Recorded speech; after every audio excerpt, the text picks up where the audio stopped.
2025 ஐபிஎல்ல ரிஷப் பண்ட் வந்து சிஎஸ்கேக்கு போக போகிறான்னு சொல்லிட்டு ஒரு இது வந்துருக்கு. ஆனால் அது வந்து ஃபேக் நியூஸ் தான். இது எல்லாம் வந்து ரியல் நியூஸு நினச்சிக்கின்னு எல்லாம் உண்மையான நியூஸு நினச்சிக்கின்னு எல்லாம் கொஞ்சம் சந்தோஷத்தில் இருப்பாங்க சிஎஸ்கே ஃபேன்ஸ். இது வந்து ஃபேக் நியூஸ் தான்.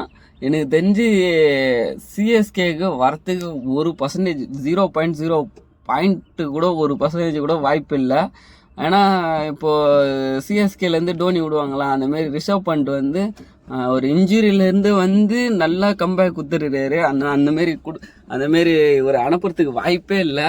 ஆனால் எல்லாருமே வந்து ரிஷப் பண்ட் வந்து சிஎஸ்கேக்கு வந்துட்டாங்கன்னு சொல்லிட்டு சொல்லின்னு இருக்கிறாங்க. இதுக்கெல்லாம் 1% கூட வாய்ப்பு இல்லை. ஆனால் எல்லா சிஎஸ்கே ஃபேன்ஸ் எல்லாம் நம்பின்னு இருக்கீங்க. இந்த நியூஸை வந்து யாருமே நம்பாதீங்க, ஏன்னா அனுப்ப மாட்டாங்க. ஆனால் எனக்கு அனுப்புறதுக்கு வாய்ப்பு இல்லை. அதேமாரி ரிக்கி பாயிண்டி தான் கோச்சு. எனக்கு தெரிஞ்சு வெளியே வரத்துக்கு வாய்ப்பே இல்லை.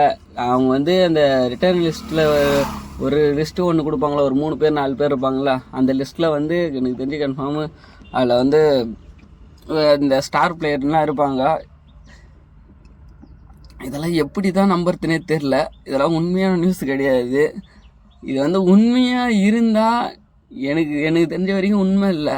உங்களோட கருத்து என்னன்னு சொல்லிட்டு கமெண்ட் பாக்ஸில் கமெண்ட் பண்ணுங்கள். ஆனால் எனக்கு தெரிஞ்ச வரைக்கும் வாய்ப்பே இல்லை. ஒருவேளை இதுக்கு வாய்ப்பு இருக்குதுன்னு தெரிஞ்சதுன்னா எனக்கு கமெண்ட் பண்ணுங்கள், பார்ப்போம் இது என்ன தான் நியூஸ், இது எப்படி தான் இந்த நியூஸ் வந்து போகுதுன்னு. எனக்கு தெரிஞ்ச வரைக்கும் ஃபேக்